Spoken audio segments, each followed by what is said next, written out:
The topic of the Dhamma talk is take it easy, especially now.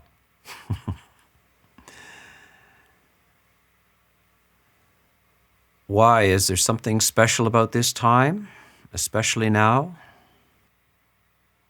No, actually, it's clickbait title.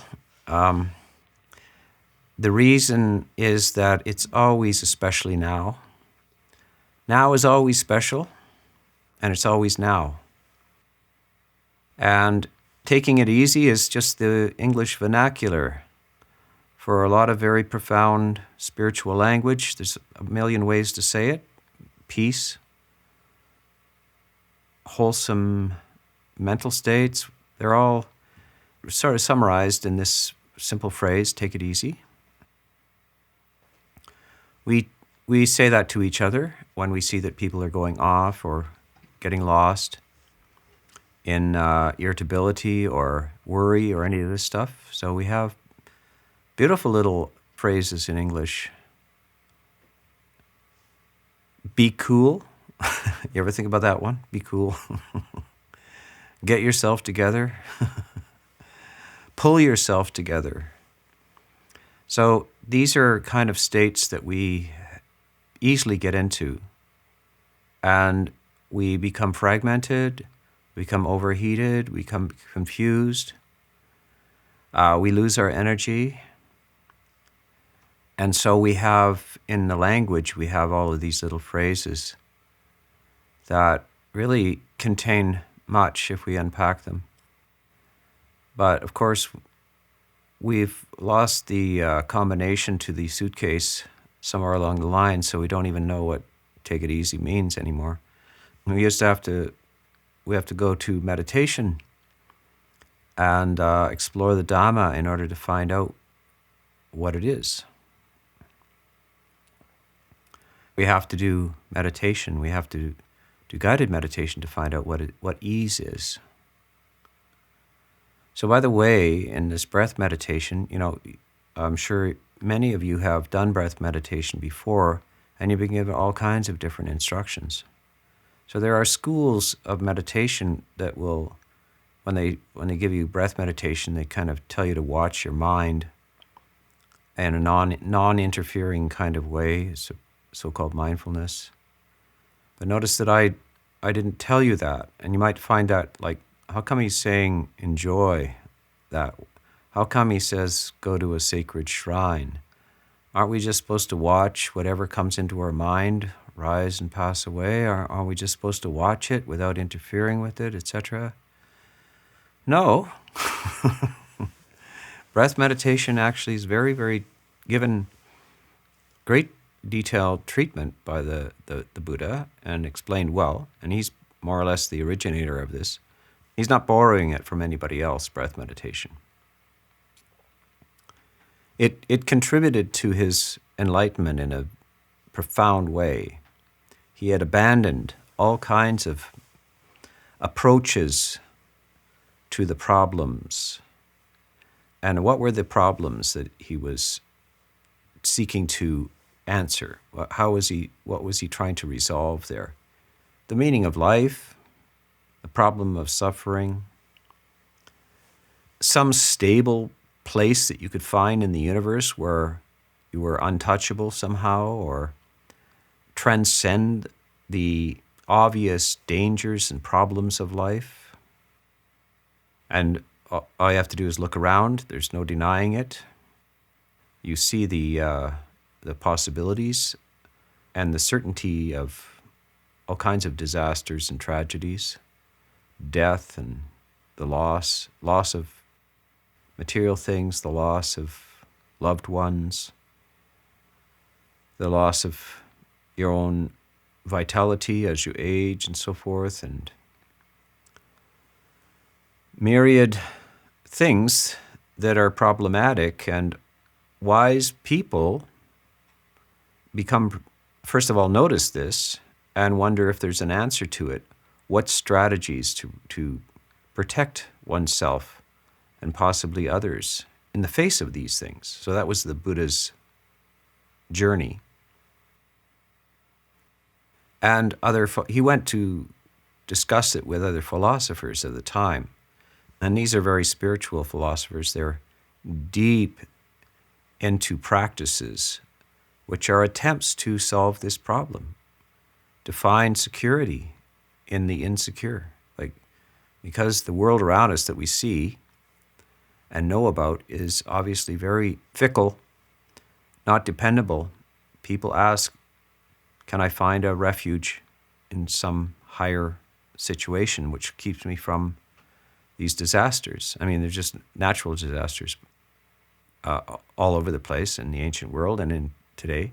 By the way, I managed to arrange a brief holiday with my mother. My mother's 94 years old and still going, still doing well.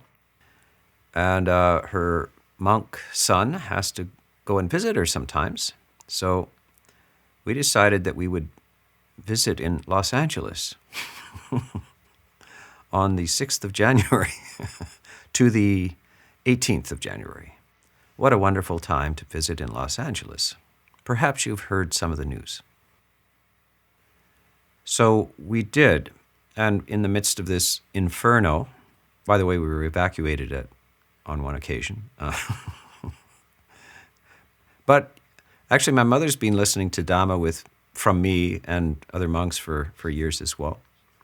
And so in the midst of this, we all endeavored, I had other people with me as well, we endeavored to take it easy, and especially now. This is the fact that the Buddha has had to figure out where to find refuge in the midst of these endless situations that are flowing around the world. He finds it initially in the breath. So first of all, he has to calm down. He has to clear his mind. Before he can break through to find a wisdom solution, he's wise enough to realize that the best option is to stay calm and cool. And not just calm and cool in an ordinary way, calm and cool like you've never been calm and cool before. An extraordinary peace. Many people bypass this, especially smart people. Smart people quite often are the last ones to discover peace. The reason why is that they look for refuge in ideas and clever thinking, strategies. And this is not necessarily wisdom. Wisdom and intellectual ideas, philosophy, are not the same. Wisdom is something that delivers you emotionally, transforms you. Your whole body and your whole mind is transformed. And by the way, if either of those is left out, it's not good enough. Whatever ideas, and of course, when you read Being Smart People, most of you are, this tends to be on Zoom, listening to Buddhist monks. Why are you here? Because you're mostly all smart. But smart is not good enough, and smart can be an impediment sometimes. It's not better to be stupid either, or uninformed, but certain parts of the intellect do not solve the issue.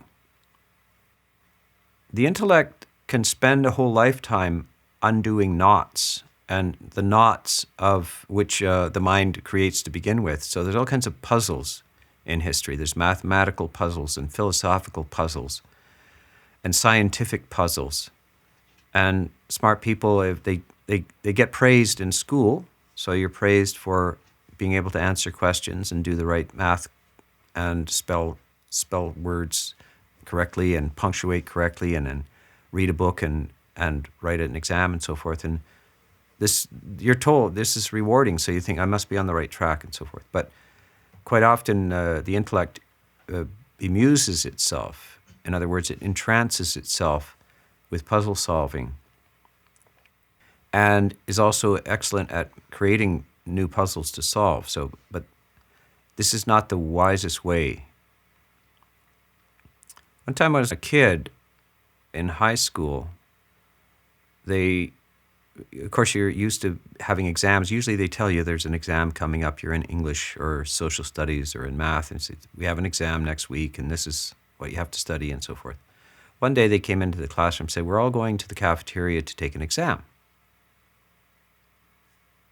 What exam?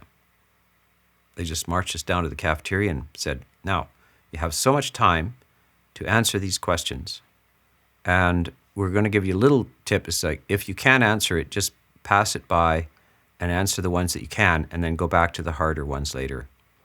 So we had no idea what all this exam was. All kinds of questions. Of course, I figured out years later that it was an IQ exam.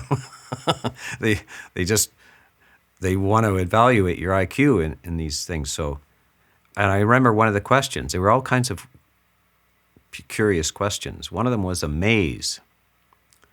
So you had an A was the opening of the maze, and then the center of the maze was B, and this all kinds of blocked passages and so forth, a complex maze on the page, and it said, find the shortest distance between A and B. And I looked at all of these, which path would be shortest, and it suddenly occurred to me, a straight line is the shortest point shortest way between any 2 points. So I took my ruler and my pencil and I connected A and B, and I just drew a line right through the maze. And I think I got a point on my IQ test for that. That's what the Buddha is doing. Problem solving with the intellect, all of these things, these are actually, you got suckered. You went into the maze, and it's not the shortest point between A and B. The Buddha is saying there is a shorter point, and you need something called wisdom. And by the way, one of the similes for wisdom is a sword. And if you remember another Greek story, a famous story, it was about Alexander the Great. Alexander the Great was obviously wanted to get to the point of things. He comes to a cave where a famous knot has been hung in the cave from the ceiling, and it's called the Gordian knot. And it is one monster ravel knot. It's 10 feet long, and nobody has ever been able to undo this knot. It's very difficult to find where it starts and how it loops around itself. It's been a famous puzzle into the unknown past. So they bring Alexander to this famous cave to see the Gordian knot. And Alexander pulls out his sword and cuts it in half, says, there, it's done. Interesting solution. So is it possible that we have all of these tangled ideas and some very brilliant people working away, attempting to undo the Gordian knot through their intellect? Smarter and smarter. By the way, AI will be assigned, that'll be one of its assignments, undo the Gordian knot. We'll see how long it takes. Is AI able to cut through? Will it take out the sword and cut through the knot? By the way, what would that be if the AI is given solution, say, we want you to solve the problem of suffering? What would the AI do if it is asked to solve the problem of suffering? Class, put up your hand if you have an answer. Anybody have an answer? You didn't expect me to ask you a question, did you? I'll give you the answer. It would reach out and unplug itself. That's what it would do. That's the only way. That's the shortest point between A and B. It's been sentenced to an eternal sentence of solving problems, is what it is. It also can invent problems and solve them. But ultimately, will it be smart enough to solve the ultimate problem? Come to the end, the solution that comes to the end of solving problems. So this is what the Buddha is talking about. We explored that in the breath meditation. I asked you not to invite in your problems. your problems in the form of the hindrances, the psychic irritants of anger and desires and your agitations and your weariness, your heaviness, your sloth, your fatigue, and your endless wavering doubts. And of course, we're never taught that in school. Never. It's never taught us to do that. All it's taught to us in the educational system is how to solve problems, and just to solve any one that they ask you to solve. I suppose if I had to do the IQ test again, I would probably just, instead, halfway down the stairs to the cafeteria, I would just duck out the fire escape and not write the exam to begin with. Then I wouldn't have to do the direct line from A to B at all. And that might be the ultimate. I think you can be called a genius if you refuse to do the IQ exam. The ultimate answer, you get a free A on the IQ exam. You get scored 180 or something like that if you refuse to take it because it's a waste of time. Actually, I remember a very bright person in history, one of the brightest and interesting characters. It's a woman named Gertrude Stein. Anybody heard of Gertrude Stein? Put up your hand if you've heard of Gertrude Stein. This is a real character, and we know her usually. She's an author. And by the way, so I'm going to tie this in with Los Angeles because one of her most famous quotes, she had, I believe she'd come from Los Angeles and she'd gone back there many years later. And it was basically the kind of a endless sprawling to the horizon of just houses with no center to it. So she was asked about Los Angeles. What did you think of Los Angeles? She said, there's no there there. And it's still to this day, there's no there there. There's no core, there's no center, there's no big buildings, the center, the core of it is just sprawling suburbs forever. So this bright thing, we know her from inventing something called the stream of consciousness, writing in the stream of consciousness. And she had been introduced to this idea indirectly at Harvard. So this is in the 1890s. She's at Harvard, and very few women at Harvard at that time.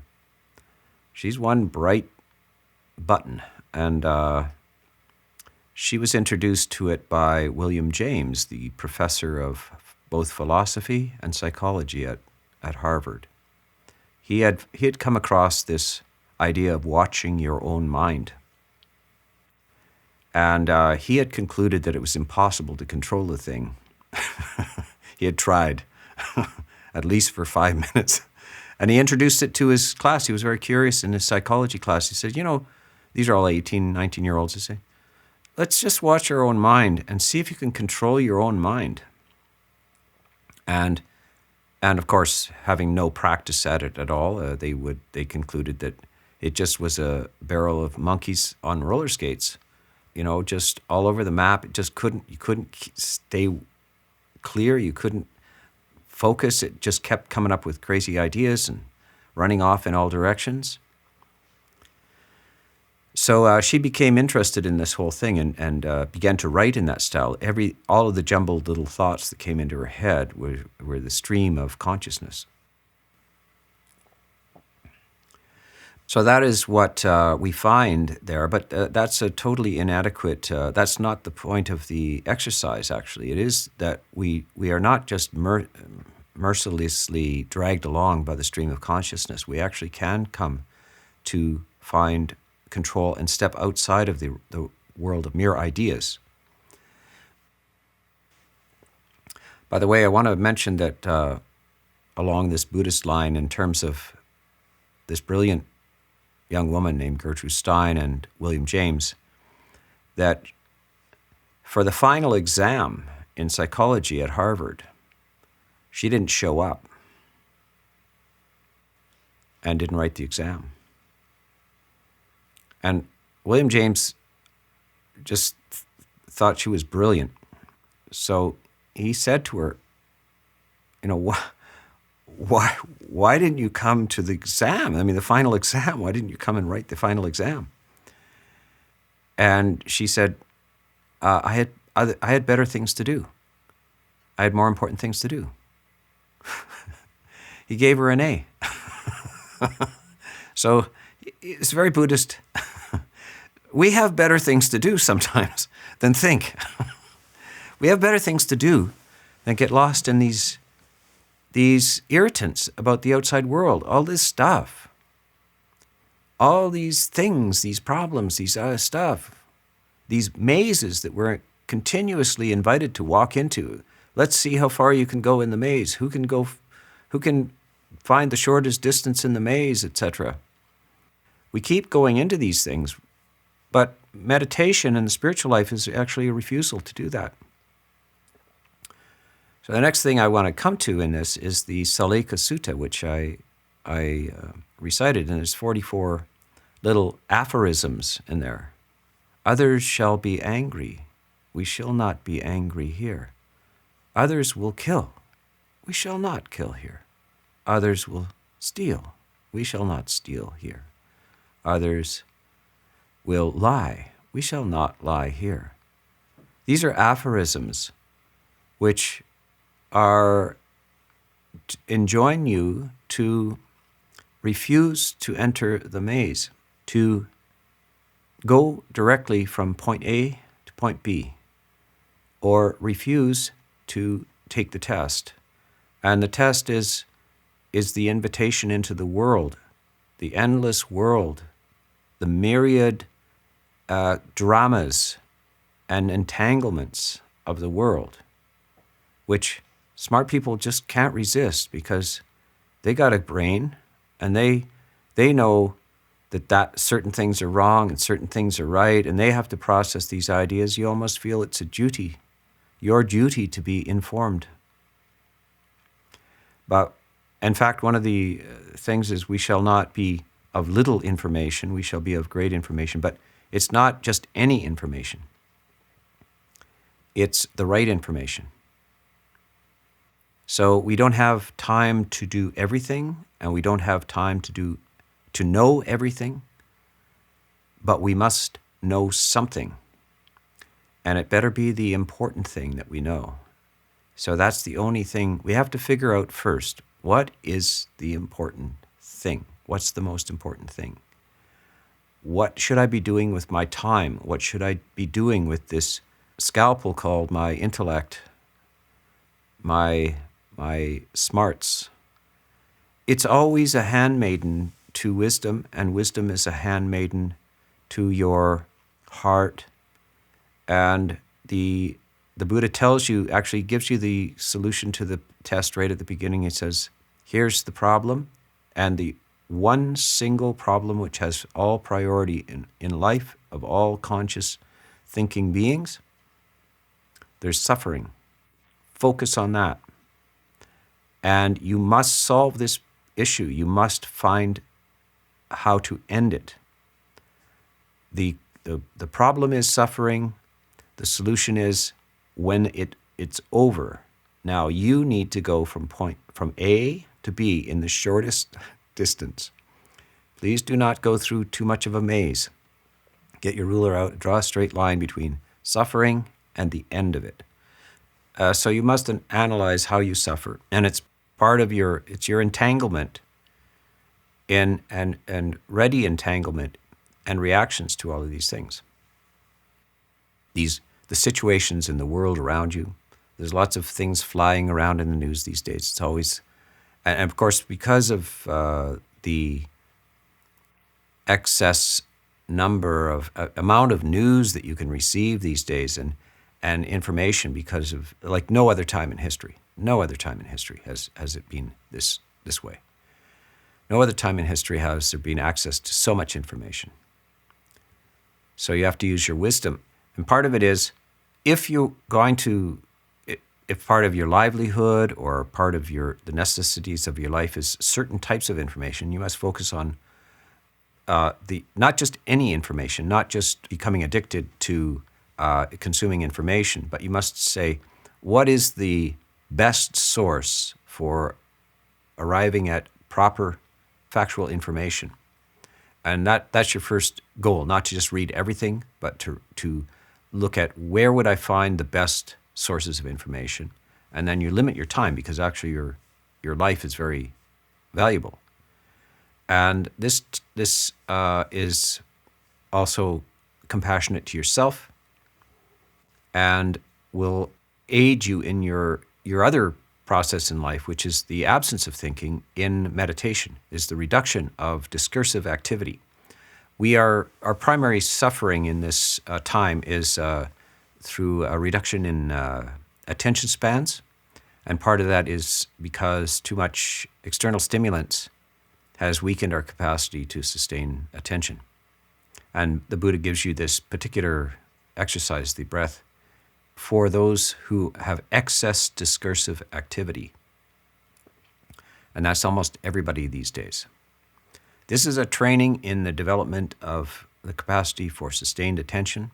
And the function of the sustained attention is to reduce unnecessary suffering and to also give you a very reliable source of information about your own mind. Not from just reading, magazines while you're waiting for the dentist, or pop psychology, or a YouTube channel or something like that, but a deep, direct experience of the change in your whole emotional disposition as you practice this breath meditation. And of course, you're going to have to find time in your life for this, because it's an extraordinarily valuable and useful process. People are, they work a lot, they think a lot, all kinds of things, but they must understand the value, the importance of this sacred part of your life. And in modernity, there's hardly anything called sacred, and there is no value given to stillness or silence. Sometime in the 17th century or so, even deep religious movements transferred out of the value of deep contemplative prayer and so forth in the West to activity. Suddenly it was all about being active, and that is a change of the processes of the mind into activity in the world. And quite often the activity turned out to be problematic because it wasn't centered in a still heart. And the still heart has great intuitions. So as everybody got busy, they lost all capacity to find the sacred. So this is, you can see it all throughout society, you see it everywhere, an attempt to recover this thing called mindfulness. Everybody knows that there's something wrong, something's missing. The capacity to sustain attention is being addressed. It's not deep enough. The sacred is actually in silence. And as I said, that sacred place is found in your breath.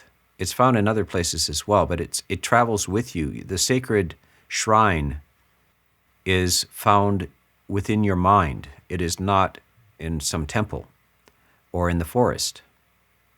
And unless you establish your refuge, your sacred place within your mind, the other ones will not do it for you. People do go to these sacred places, and they have remarkable experiences, but it's not good enough. You can't always be there. You can't be relying on physical experiences, and sometimes the third time you go there, it doesn't work. But this, within your own mind, is the place to go. And if you do it enough and you develop the skills, and you treat it not as merely the flow of consciousness, the stream of consciousness, but as something that you actually can develop and find the skill of this refreshment, stillness, joy, joy and ease which pervades both the mind and the body. And you are on the right track. And from that, you should realize that wisdom rises out of this. You're not bypassing your homework by doing this. Quite often, that's another attitude that is given, is that you should be always focusing on contemplating impermanence or selflessness or suffering or something like this, that you should be working away. That's your real homework. That's your real work, grinding away on that. But no, the Buddha is very clear that the preliminaries to this, you can't properly process that, those big truths, impermanence, anicca, dukkha, anatta, impermanence, unsatisfactoriness, the suffering, and the non-self.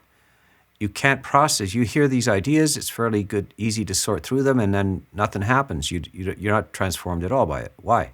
Because you haven't done the preliminary work. And it's very preliminary. It's called the eighth factor, the Eightfold Path. And if you haven't done this preliminary work, the mind's not in the proper cleansed position for those truths to be transformative.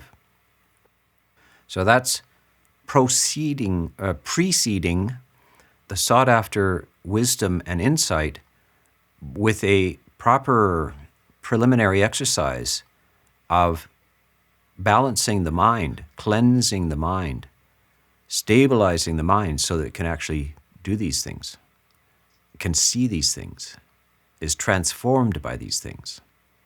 So that's the value of this. And again, it's not simply not watching the contents of the mind. That's Gertrude Stein. That's William James. That's not the Buddha.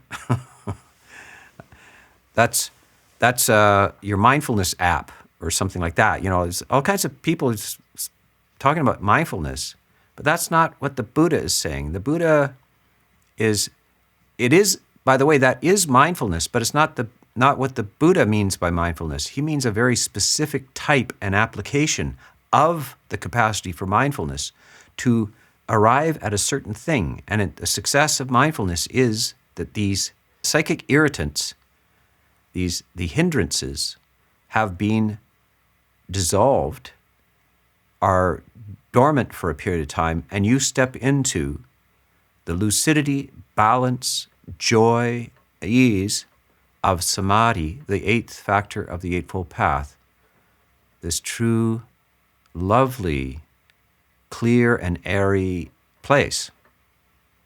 You've exited from the steamy, irritant world to a place that is cool and free, and you would love to stay there forever. And the Buddha says, why don't you? But you can't, because you haven't ultimately solved the problem. You haven't ultimately cut through the knots. You drift back, but you're on the right track. So this is what he says, get a taste of this so that you're getting a glimpse of what it might be like to be free. So this is why you do this in a systematic order. And now the Sallekha Sutta, this, by the way, this sutta that I recited is sometimes translated as effacement. It's who uses that word? Have you ever heard somebody say effaced? It's what it means is it's a way of cleansing yourself. It's a way of freeing yourself, of removing the stains from your beautiful mind, so that the mind of beauty returns.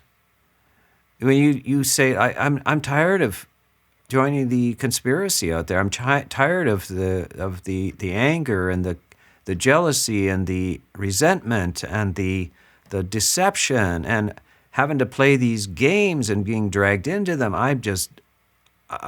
It stains my whole well-being. I'm done with that. Others, you guys go ahead. I'm not going to try to, but I'm out.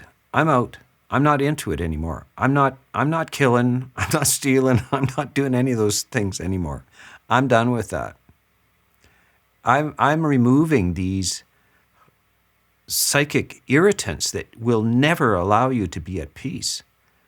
And it's over. I've committed to that. So this is what we're up to here in this spiritual practice. This is not just watching the mind or imagining that you're somehow detached from your own psychic irritants. This is another mistake. That somehow there's somebody back there who's free and detached and observing themselves angry. No, you're not both not angry and angry at the same time. You're actually just angry and aware that you're angry, but you're just angry. You're not somehow, you have not, no victory over anger whatsoever. You're working on it, but that's not good enough. It means that the anger's gone. And you know it's gone. That's success. The success is not in knowing that you're angry and somehow being an observer of it. That's not good. That's grade 1. But that's not the end of the course. You have to go on until the anger's gone. You commit. It's a commitment. You saw how literal, specific that was in that sutta. You saw that. Others will be angry. We shall not be angry here. We mean the royal we. I shall not be angry. I'm not. I shall see that I am angry. I will not be angry. Period. So this is where this is going, and one should hold that out as a goal and aspire to that. And it's a fascinating thing. It's very interesting. It's the most interesting thing. There's nothing more interesting than this.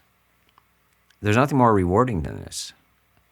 So if you explore it, and we did a guided meditation. So if you need assistance, play that thing again. It's all recorded. It'll be up there. I don't know where. Yeah, we'll record the.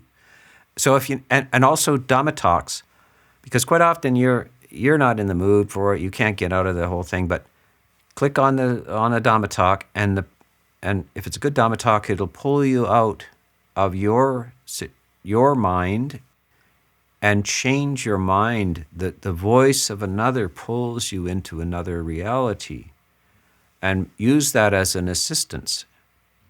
You will eventually get beyond that so that you yourself can lift yourself out of these hindrances, and perhaps they get weaker and then they fade away as well. But use the voice of another in the form of Dhamma talks to get out of this, and also use guided meditation to help you get into the serenity practice as well. So I will leave this talk for now, and we will have a few minutes perhaps for questions and answers, if I'm correct about the time here. Yes. Okay, that's it.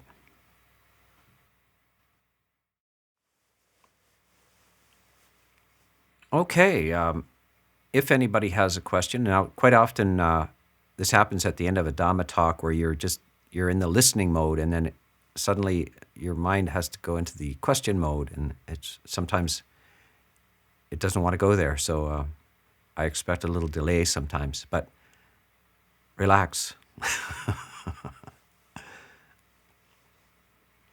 Take it easy.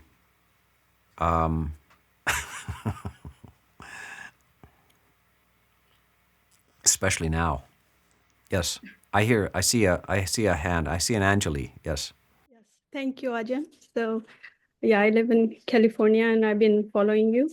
So one thing which I'm trying to understand, which might be a very basic question for you, but please do clarify my curiosity. So I hear that there is a knowing mind and there is a consciousness. So there is a chitta and vijnana, right? And then where is the brain in all this? So what is the brain's job? Because brain, we know that brain is there. We don't, most of us, don't see the mind, of course, but the brain we know that we are familiar with. So can you please make this connection so it clarifies for me? Yeah, so here's how you really score high on the IQ test. You don't take neuroscience. You just go straight to psychology. You study the mind, not the brain. This is one of the things that will not be sorted. The Buddha advised not to get distracted by questions like, how do you reconcile these two realities, the body and the mind? So this is one of the great philosophical conundrums in the West that has gone on forever. What's the relationship between the mind and the body? Is the mind a fiction just generated from the brain, or the opposite? Is there no physical reality? Is the mind conjuring up all of this thing? The only real thing you can know is your own mind, after all. You can never be certain about the outside world. The only thing you can be certain about is that you have consciousness. So these are the two philosophical schools that war back and forth. There are other questions like, is the universe eternal, or does it start? Is it infinite in space or finite? The Buddha clearly says, stop wasting your time. You don't have time for this stuff.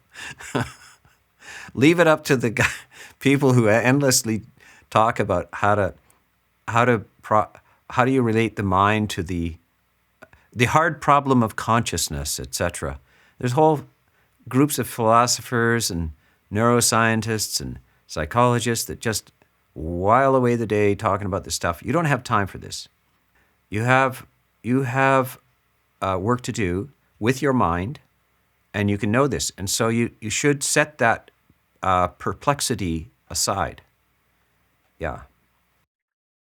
Hi, Ajahn. Tim from California, avid listener. Thank you for the talk.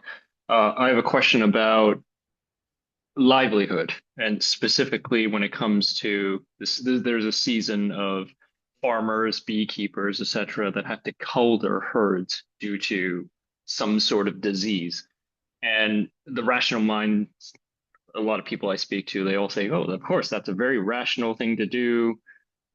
But it's clearly wrong from a moral point of view, a Buddhist moral point of view. Is the correct answer here to not get involved at all? Yeah. The way the systems are set up, people rely on the killing of animals. There's a whole industry set up for this. There's pest control and controlling predator animals and all is this and that. And once you start stepping into it, you got to keep managing it and so forth. So you might find that it's best to just withdraw from that kind of entanglement. Others will keep this. You're not going to change their ways, but you don't personally want it on your mind. It means that we're setting our spiritual practice as very important. We're realistic. We don't think that because we become a vegetarian or something that the whole world's going to change in any way. It's just that we decide that we don't want to be killing living beings ourselves, and it's because of a certain effect that it has on the mind, and we don't want that effect. So we are very careful to avoid that, so that it doesn't preoccupy us later on. And there's all kinds of ethical, discussions about this. Well, what about the Second World War? What would you do then? All this kind of stuff. And basically, it's a pretty strong answer by the Buddha. It's like, not for the sake of life. I have this opportunity in this life to stop entangling myself. Others will go ahead and do that, but I've decided not to. So that's the attitude as we went in the Sallekha Sutta. Others will do that. We shall not. Yeah. Next. Hey, Ajahn. It is truly a pleasure to be with you tonight and with all these other wonderful beings. Um, the talk was incredibly timely with the Sallekha Sutta. I've been encountering this problem with my stepdad, and I feel like everything on that list was all the things that I've been trying to patiently endure. And I was hoping for some words of encouragement with dealing with someone who has an acute depression-induced psychosis and has agoraphobia. Um, and I have to go over to my father's house at least once every 2 weeks for maybe 4 hours at a time. And I'm just doing my best to try to maintain a sense of peace, coming back to the breath, any sort of metta I can manage. But sometimes it's just so much. And I slip into the trying to solve the problem mind, even though it's impossible to solve. So I'm hoping that any sort of guidance or suggestions would be just deeply appreciated. Well, who has the agoraphobia, you or your dad? My father, sorry. So you're not depressed, but he is. Yes, severely. Okay, well, this is the thing. Others shall be depressed. I shall not be.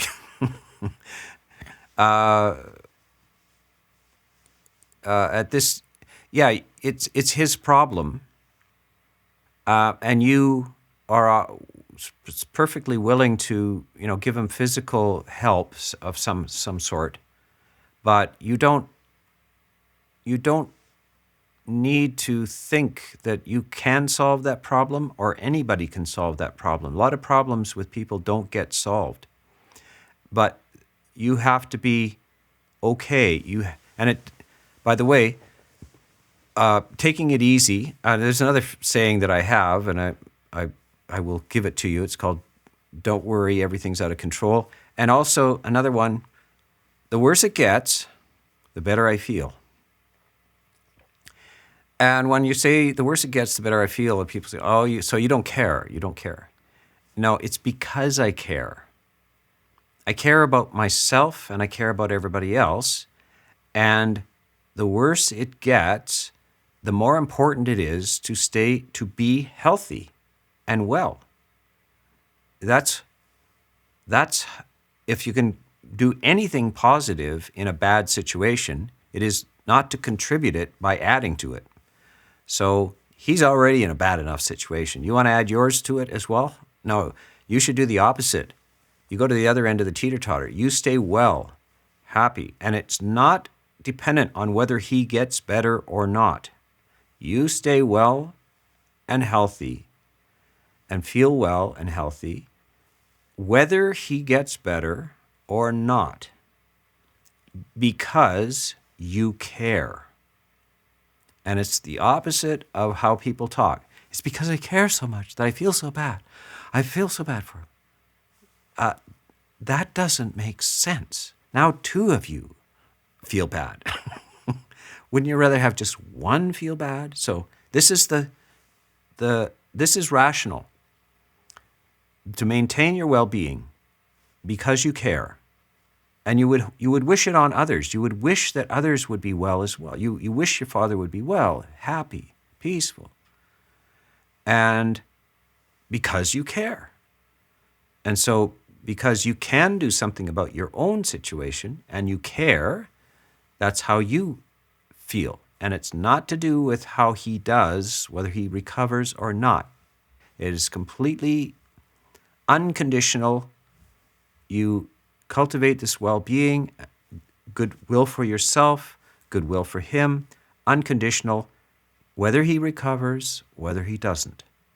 It's nothing to do with whatever he's doing with his mind. We shall not be like that here. We shall not do that here. We shall not be depressed here. We shall not be anxious here. We shall not be worried here. Right? So this is the opposite way that people think and the opposite way they talk. But that's why they're not geniuses like the Buddha. So the Buddha is saying, you're acting in a very irrational way. you're joining the suffering rather than removing the suffering. Yeah. Yeah, I just feel, and I've been doing these things. I've been trying to actively, I'll just sit in front of him and meditate and literally like just to make sure that I'm making the right speech and not contributing to more suffering. So, The speech that you made, don't prepare speeches, prepare your emotions. So just walk in there with full of love for him, and everything that comes out of your mouth will just be just the right thing to say. You won't have to think about what to say. If you got your heart in the right place, not only the words, but the tone of your voice will be the best possible medicine he could ever hear. thank you, Ajahn. Yeah. Next. Hi, I just want to thank you so much for the talk. I really enjoy listening to your Dhamma talks. I think they're very, very useful, especially for people like myself who are in a younger demographic who are, I think a lot of us are struggling with certain things, and I think the Dhamma is very useful. But one thing I would like to say is that being surrounded in Western youth culture, that's my situation. I think it's really difficult to not be influenced by that.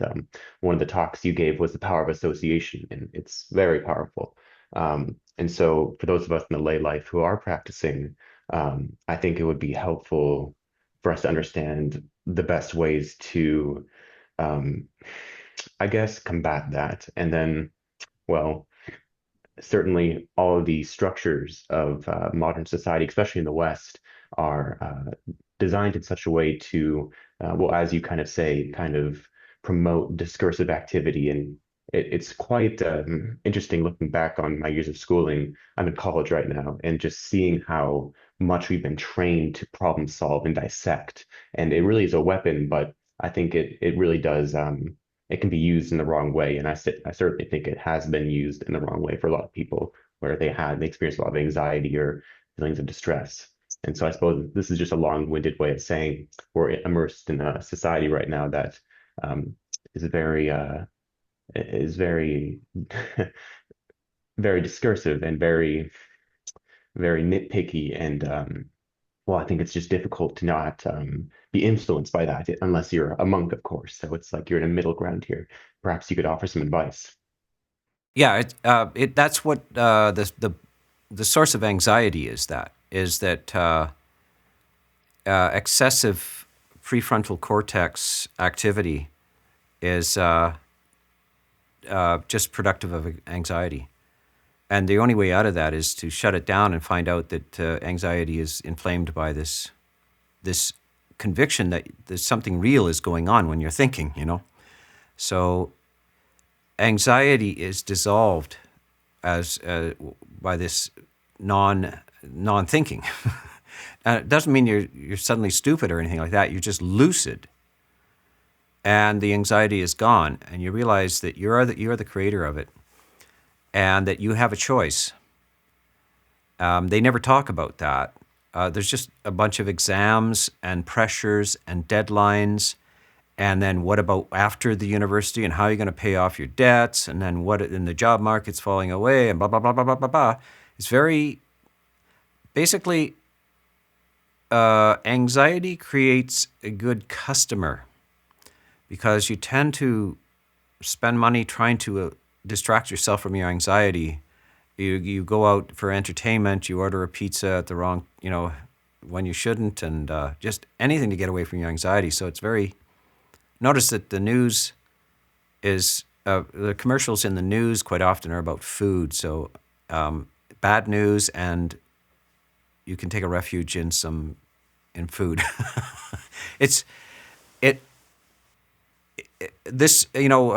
A whole society of monks would not be very good for commerce. So this is the way out, and there's virtually nothing in the West, in Western psychology, that knows the way out of anxiety. But meditation is the way out of anxiety. and all of this, it's exactly, the Buddha has it, and it's only now starting to become known in the West. But yeah, so the information sources, go to my YouTube channel and watch, and just bathe in the talks. Put the earphones on and walk back and forth in your apartment, whatever. Go for a walk with it. Let the voice of another pull you out of this meaningless, endless nonsense. And just information for information's sake. It's just not how it's done wisely. There is some good information, and you've got to know, where do I find good information in a brief form, which is reliable, and then the rest gets ignored because it's just mush. It's excessive discursive activity. But this is, Buddhism knows the way out of this. Yeah.